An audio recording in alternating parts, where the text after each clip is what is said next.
I said I would do updates on the Muldowney system, and I'm sorry about the ratio. I know this is going up on YouTube, and I know all of you like going wide. My hands don't hold my phone well, and I don't have a laptop anymore, and I'm not getting out of bed today. So I do have to just have my phone straight up and down. So my apologies, but I hope the story and the information make it worth having to look at this long. Okay, so, oh gosh, that's old mascara from yesterday. So yeah, I'm absolutely not getting out of bed today. That has nothing to do with Muldowney. So let me just start with just what's going on. So Muldowney is the only protocol, as far as I know, for Ehlers Danlos to make us stronger. It's a very long protocol. You can go ahead and watch the first video I have on this. I kind of explained it a little bit better there. So I'm just gonna like jump right into how it's going. I think I'm on week 4.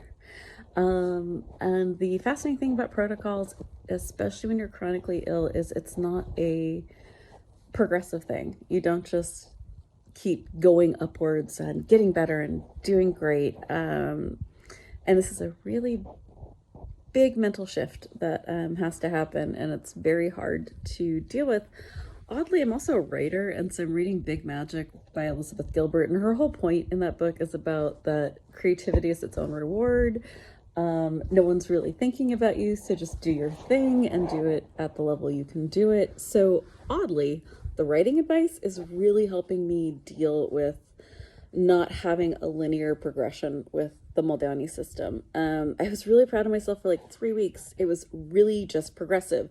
I put in the hard work. I got the results. I kept being able to move up the 10 seconds. So with each exercise, you start at a minute, and every day you try to do 10 seconds more until it becomes something that you struggle with to keep perfect form. Perfect form is the be all and end all to the Muldowney system, which is why it's recommended you do it with a physical therapist, because if you try to do the exercises at home, they look like really easy until you learn a few little tricks on how to do it with perfect form. And then suddenly bridges are not so easy. But I got really proud of myself. It was like, put in work, get result, put in work, get result. And then I had a huge slide back. First I plateaued, which was frustrating, but my physical therapist was reminding me that that's a good sign.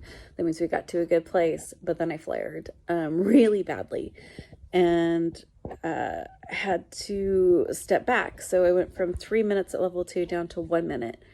And that was actually kind of helpful, because it really helped me refocus on my form and refocus on doing it right.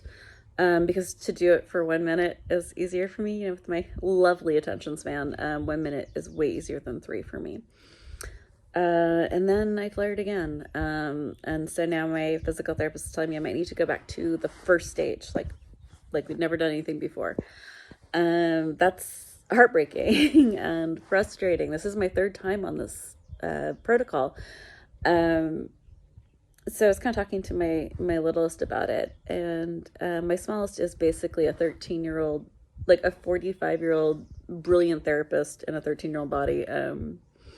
So it was really helpful to kind of talk to my kid about this. And between the two of us just kind of chatting back and forth, I realized that this is a chance, instead of seeing it as a huge downer. And I am heartbroken. Please don't get me wrong. I'm frustrated. I'm heartbroken. What I'm trying to do through the frustration and heartbreak is to see this as an opportunity to get better at the fundamentals. Going back to stage 1 means I get to revisit it, and it gives me extra practice to get really good at the fundamentals. That is what I'm going to keep as a mantra every time I get really frustrated and want to quit. I'm going to try to see this not as a slap in the face from the universe, but as a opportunity to really revisit the fundamentals of this skill and get better. So that's the Muldowney stuff. And I will keep updating you guys as honestly as I can. Just to show you how honest I am, I just woke up, so I don't, yeah. Anyway, this is like total, complete honesty on what chronic illness and the Muldowney system is like, what it's like to put in a ton of effort and work into a protocol that has some pretty big hope attached to it. And I'm just gonna have this as a regular series, so you all can watch this and see if this is for you, or something that can help someone you know, or just to, I don't know, be entertained watching someone go through this. All good.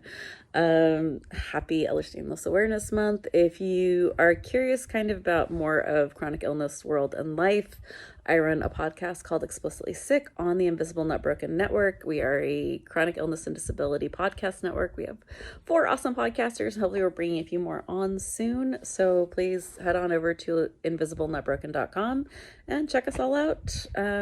Be kind to each other, be gentle, and be a badass. All right, thanks everyone, and I will update y'all soon when there's more to update about this.